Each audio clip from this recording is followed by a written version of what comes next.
ولا ميتا إلا رحمته ولا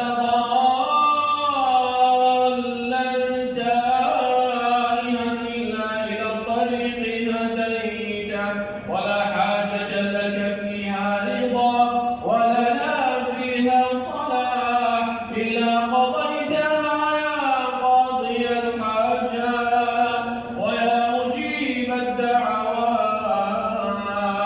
ارحم اللهم موتانا وموتى المسلمين، ارحم اللهم موتانا وموتى المسلمين. اللهم اجعل قبورهم روضة من رياض الجنة